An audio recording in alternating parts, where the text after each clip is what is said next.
alunos, professor Carlos de História, mais uma vez aqui com vocês, tá? Estou fazendo uma aula para o 9º ano, para a turma 900 e para a fase 9, tá? Que aula vai ser essa? Vai ser uma aula sobre socialismo, né? Nós vamos ter 2 aulas sobre Revolução Russa, né? E aí, o que acontece? Como é um assunto muito vasto, um assunto muito grande, eu vou dividir, tá, isso em 2 vídeos, né? O primeiro vídeo vai ser uma explicação sobre o que foi o socialismo, né? Até porque a Revolução Russa usou, né, essa corrente de pensamento, né, para fazer seu projeto político, para fazer seu governo, né? Então é bom que a gente compreenda um pouco, né, o que foi o socialismo, né? Um tema tão discutido, um tema tão controverso atualmente, né? Vamos lá então, como é que a gente pode falar sobre isso?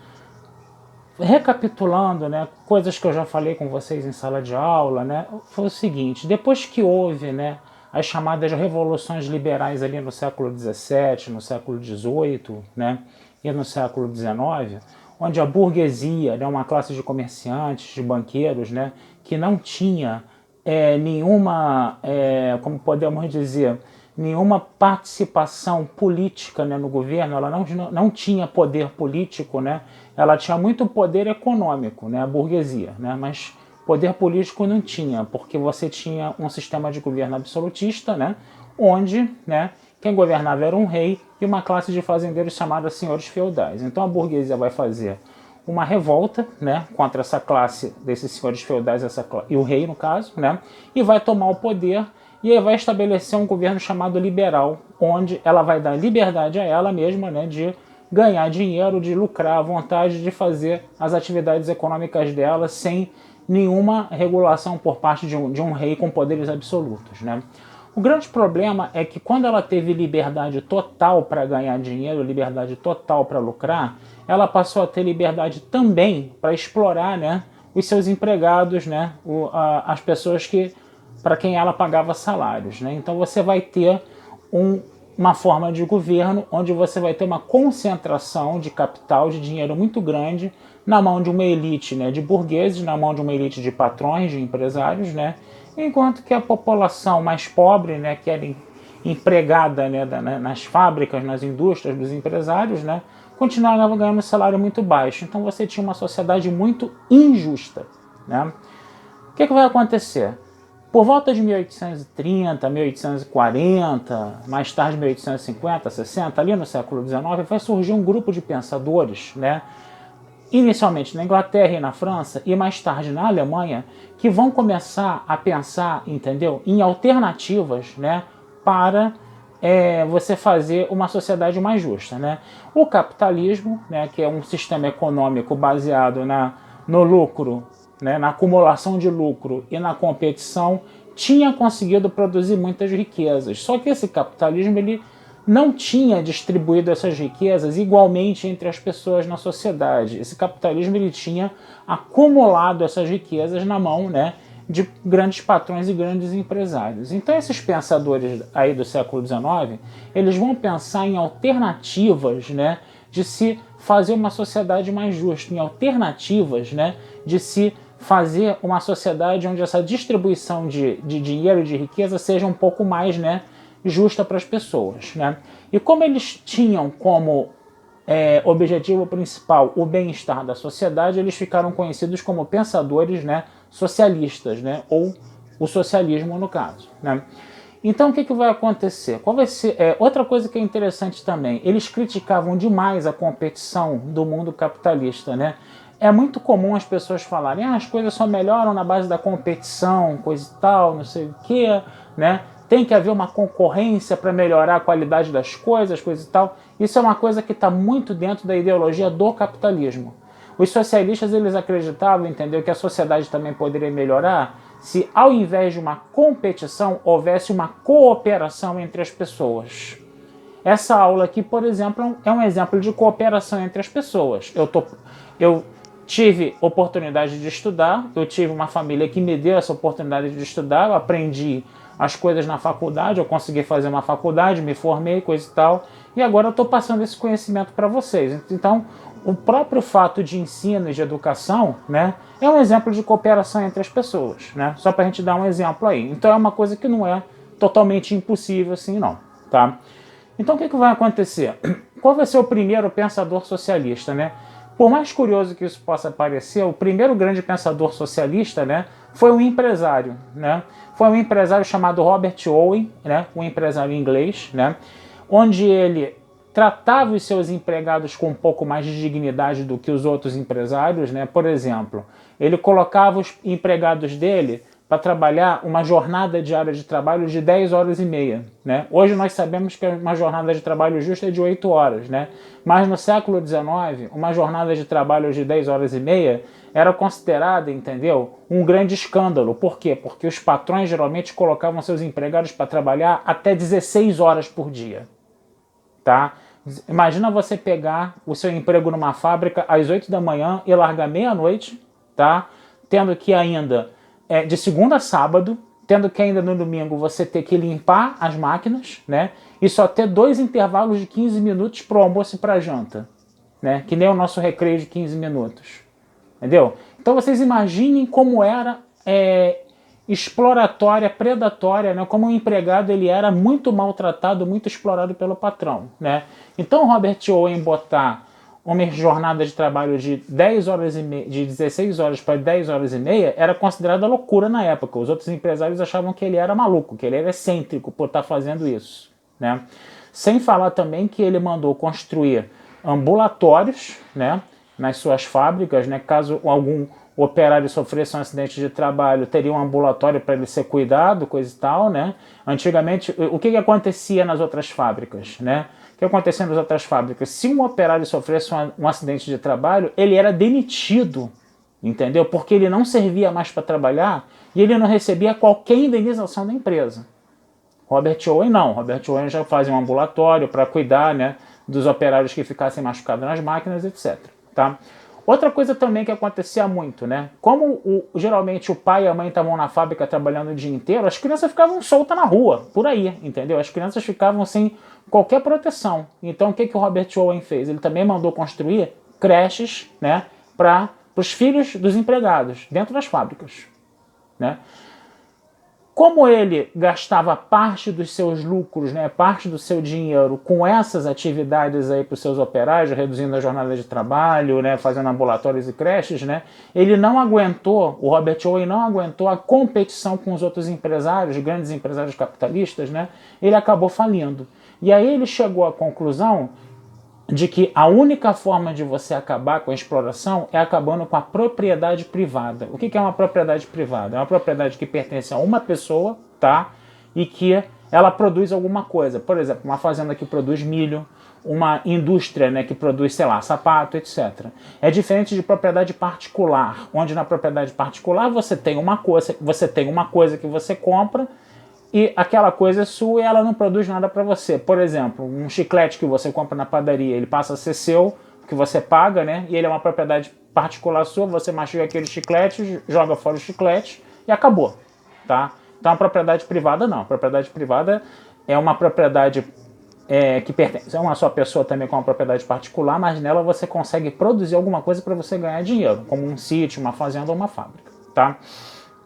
Então Robert Owen achava que a propriedade privada deveria acabar, né? E no lugar dela deveria entrar o quê? Uma propriedade coletiva. Ou seja, imagina uma fazenda onde tem um monte de pessoas trabalhando, produzindo milho. Aquela fazenda pertence a todas aquelas pessoas e aquelas pessoas, né, vão repartir igualmente, né, os lucros da produção deles. Ou então eles vão repartir os lucros de acordo com quem trabalhou mais, quem trabalhou menos. A pessoa vai ganhar de acordo com a sua produção, tá? Então, isso foi uma primeira coisa que foi percebida, né, com Robert Owen. O segundo pensador socialista importante foi um francês chamado Charles Fourier. Ele imaginou a criação de comunidades chamadas falancstérios. O que seria o falanctério? O falanctério seria uma espécie, entendeu, de mini comunidade, né, onde você faria agricultura e industrialização totalmente isolada do mundo, né? Quem morasse naquelas comunidades seria tratado com igualdade, não teria um chefe mandando nas pessoas, e as pessoas teriam 8 horas de trabalho, 8 horas de descanso e 8 horas de lazer e estudo, tá? Então o que acontece? Seria uma comunidade isolada do mundo onde você não teria exploração nenhuma, tá? E aí como é que esse falanstério ele apareceria, né? Primeiro teria que ser construído primeiro, e assim que ele começasse a mostrar, né, que estava dando certo, as outras pessoas iam querer construir falastérios também, né? E aí essa ideia dos falastérios se espalharia pelo mundo, tá? Só que precisaria do quê? De dinheiro para fazer o primeiro, e você precisaria de algum grande empresário que gostasse de colocar o dinheiro, investir o dinheiro dele nisso, né, na construção de um falastério. Só que, obviamente, né, esse grande empresário nunca apareceu, essa ideia praticamente nunca saiu do papel. Mas foi uma ideia, tá? Uma ideia um pouco inocente, mas foi uma ideia, tá? Outro grupo de pensadores socialistas também eram socialistas utópicos, tá? Por que eles são chamados de socialistas utópicos? A palavra utopia significa um sonho que você não pode realizar. Então eles eram chamados de socialistas utópicos por quê? Porque eles apresentavam várias ideias, né, socialistas, né, várias ideias de justiça social, coisa e tal, de fazer uma sociedade mais justa, mas essas ideias elas não eram amarradas o suficiente para fazer uma teoria, entendeu? Que pudesse combater o capitalismo e sua exploração. Então, por exemplo, você tinha o Proudhon, que falava que a propriedade privada era um roubo, né? Assim como Robert Owen percebeu que a propriedade privada tinha seus problemas, né? Porque ela explorava as pessoas, né? Você tinha, por exemplo, Saint-Simon, que falava, por exemplo, que um governo, um Estado, ele precisa, né? Perdão, gente, a prestar assistência às pessoas, né? Quando essas pessoas estão passando por dificuldades, por exemplo, né? Então você tinha essas ideias, né? Só que elas não formavam uma teoria, né? Perdão, não formavam uma teoria bem acabada para combater o capitalismo, tá? Como eu falei que a palavra utopia significa, né, um sonho que você não pode realizar, tá? Ainda assim, a utopia ela não pode ser vista como um freio para as nossas ações. Por quê? Porque muitas coisas que hoje são consideradas, tá, perdão, normais, antigamente eram consideradas utopia. Por exemplo, os direitos dos trabalhadores de hoje, aposentadoria, 13º, essas coisas. Se você volta 2000 anos e você vai numa sociedade romana onde você tem os romanos ricos, né, mantendo escravos, e você começa a falar em pagar aposentadoria, pagar salário, pagar um 13º salário, aquele romano rico da época falaria que você está sendo utópico, que você está falando uma coisa que é impossível de acontecer. Então, a gente tem que cada vez mais, né, empurrar essa barreira da utopia cada vez mais para frente, né? E ir tentando transformar essas utopias em realidades cada vez mais, tá? Então quer dizer, é impossível, não dá para fazer, entendeu?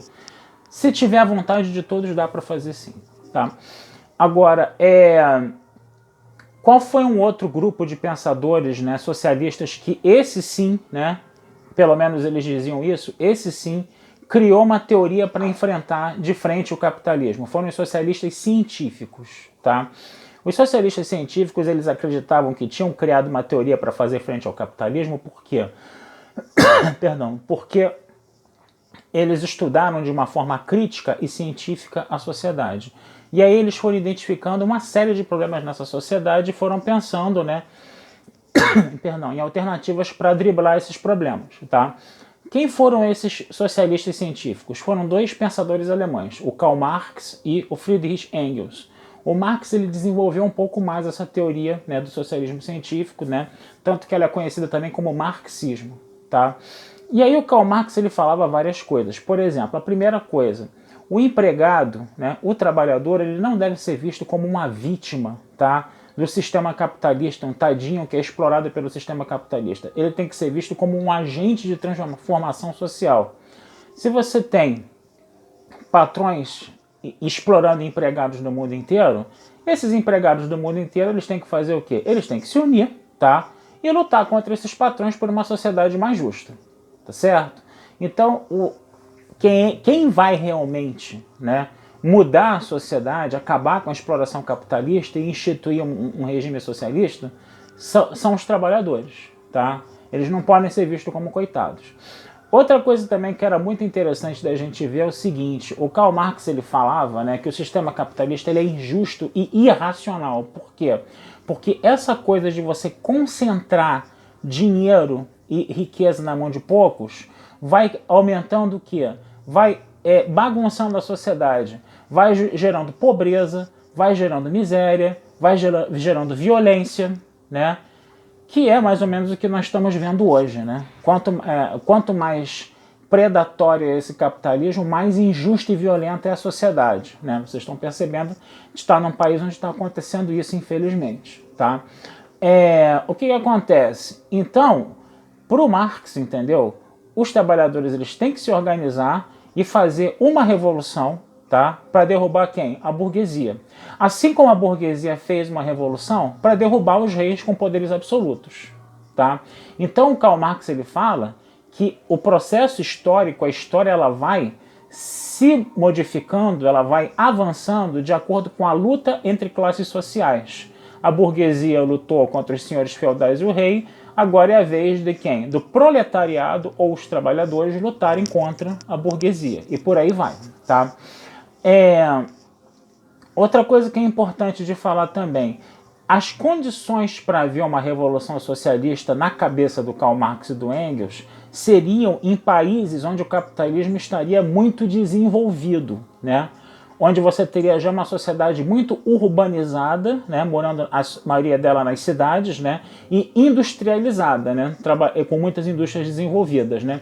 Por quê? Porque quanto mais o capitalismo está desenvolvido nessa sociedade, maior é o antagonismo, né, a oposição, né, entre patrão e empregado. Mais o empregado se reconhece como empregado e mais o patrão se reconhece como patrão. Mas essas classes sociais estão muito bem definidas. Agora, o grande detalhe, sabe o que foi? Que quando teve revoluções socialistas, né, na Rússia, em Cuba, na China, né, essas sociedades elas não eram, né, com um capitalismo muito desenvolvido. Elas eram sociedades onde a maioria das pessoas moravam no campo e a industrialização estava muito pequena ainda, tá? Outra coisa também que é importante de falar, né? O Karl Marx ele estudou o sistema capitalista com muitos detalhes para poder entender como a exploração do patrão em cima do empregado acontece. Ele escreveu um livro chamado Capital, que foi um livro de muitos e muitos volumes. Eram vários livros, né? Mas muitos livros mesmo, tá? Para poder estudar o sistema capitalista, né? E aí ele vai chegar à seguinte conclusão. Por que o patrão explora o empregado? Porque o patrão mantém uma coisa chamada meios de produção. O patrão ele toma conta totalmente do meio de produção. O que é o meio de produção? É tudo aquilo que você precisa para quê? Para você produzir alguma coisa. Por exemplo, você quer fazer cadeira. Meio de produção é a madeira que você usa para fazer cadeira. São os pregos, são as ferramentas, são as máquinas que você usa para fazer a cadeira, tá? É o espaço da fábrica onde você faz a cadeira. E, principalmente, o conhecimento de como se fazer a cadeira. Entendeu? O que acontece? O patrão, ele divide, né, ele divide o espaço da produção, né, de forma que o operário só saiba fazer uma etapa da produção. Por exemplo, operários que só vão fazer as pernas da cadeira, operários que só vão fazer o assento da cadeira, o operário que só vai fazer o encosto da cadeira. E o operário que vai pegar tudo isso e montar. Ninguém sabe fazer a cadeira toda. E aí, esse operário ele não pode falar, patrão, o senhor está me explorando? Eu vou pedir demissão e eu vou amanhã fazer uma fábrica de cadeiras para mim. Ele não tem a matéria-prima, ele não tem a madeira, não tem os pregos, não tem as ferramentas, não tem as máquinas, nem ele sabe fazer a cadeira toda, coitado. Então ele tem que ficar ali sendo explorado pelo patrão, não tem outra alternativa. E como é que o patrão explora esse empregado? Através de um conceito chamado mais-valia. O que é a mais-valia? Vamos lá. Todo empregado ele tem uma força de trabalho. Essa força de trabalho ela é paga, né, pelo patrão. O patrão paga um salário pro empregado. O empregado vende essa força de trabalho para o patrão. E aí o que vai acontecer? Ele vende o patrão compra essa força de trabalho do empregado, né, pagando um salário para o empregado, só que ele não paga um salário, entendeu? Que vale exatamente o que a força de trabalho vale. Ele paga um salário menor do que a força de trabalho vale. Então, por exemplo, tem um cara que, por exemplo, tem um empregado, por exemplo, que fabrica 2 pares de sapato por dia e ganha R$5, vamos supor. Aí, de repente, o patrão fala assim, ó, a gente precisa aumentar a nossa produção, tá? Então agora você vai ter que fazer 5 pares de sapato por dia, tá? E aí, o que acontece? Ele vai ganhar mais? Não, ele vai continuar a ganhar os mesmos R$ 5 por dia quando ele fazia 2 pares de sapato. Então, 3 pares de sapato aí vão sair de graça, né? E aí o patrão vai pegar esses 3 pares de sapato aí que ele conseguiu de graça, né, explorando o empregado, né? Vai vender esses pares de sapato e vai conseguir um lucro. Esse lucro é a mais-valia. Como isso acontece hoje, por exemplo? Antigamente você tinha ônibus onde você tinha o quê? Motorista e trocador, né? Aí o que acontece? Com o tempo os trocadores foram desaparecendo, eu não sei se vocês perceberam. E hoje você só tem motoristas trabalhando. Aí o motorista tem que fazer o serviço de motorista, tem que dirigir um ônibus e tem que ser trocador ao mesmo tempo. E muito provavelmente ele só está ganhando salário de motorista, tá? Então essa é uma forma de mais-valia também que acontece hoje em dia, tá? Então, para o Marx, entendeu? Você tinha que estabelecer, os trabalhadores tinham que fazer uma revolução, derrubar, né, o governo capitalista e instituir uma sociedade socialista, tá? Como é que essa sociedade socialista funcionaria? Ela funcionaria através de um Estado, tá? Onde não seriam permitidas empresas, né? Não seriam permitidas empresas privadas, nada disso, tá? Para você não ter mais a exploração do patrão em cima do empregado. E o governo seria um governo formado por um partido de trabalhadores, tá? É que controlaria toda, vamos dizer assim, é que controlaria tudo, né? Faria as empresas, coisa e tal, né? E esse governo, teoricamente, não exploraria seus empregados, tá certo? E aí o que vai acontecer? Esse governo, ele asseguraria os direitos sociais e evitaria, né, que o capitalismo se desenvolvesse, evitaria que as pessoas se enriquecessem. Ele tentaria distribuir, né, as rendas mais igualmente entre as pessoas, tá certo? Se passados vários séculos, até milênios talvez, né, a sociedade se desenvolvesse a um ponto de que você achar que a exploração do homem pelo homem, o ato de enriquecer, fosse uma coisa tão imoral quanto você roubar ou matar, né? Essa sociedade não precisaria mais de um governo. E aí esse Estado acabaria, esse governo acabaria, por quê? Porque os direitos das pessoas que o Estado, né, o governo socialista estava mantendo, né, já seriam garantidos espontaneamente. Então não teria necessidade, tá, mais de você haver um Estado, de haver um Estado que garantisse isso. Então os governos socialistas do mundo acabariam e você teria comunidades, tá, autossuficientes, meio que o falanstério lá do Charles Fourier, tá, onde os direitos sociais das pessoas seriam garantidos espontaneamente, sem qualquer necessidade de regulação de um governo ou de um Estado, porque eles já eram garantidos espontaneamente, porque a cabeça das pessoas tinha se desenvolvido bastante, tá? Tudo isso é teórico, tá, gente? Se isso vai acontecer ou não é outro papo, mas isso foi uma, né, ideia, uma teoria que o Karl Marx criou, né? E nessa sociedade onde você tem, né, essa ausência de governos e onde você tem os direitos das pessoas sendo garantidos espontaneamente, sem necessidade de um governo para regular isso, essa seria uma sociedade chamada de comunista, tá? Então a diferença entre socialismo e comunismo é essa. No socialismo você precisa de um Estado, de um governo, para assegurar esses direitos das pessoas, tá certo? Porque ainda existe gente que está querendo enriquecer, ainda existe gente que está querendo ser empresário, ainda existe gente que está querendo explorar os outros.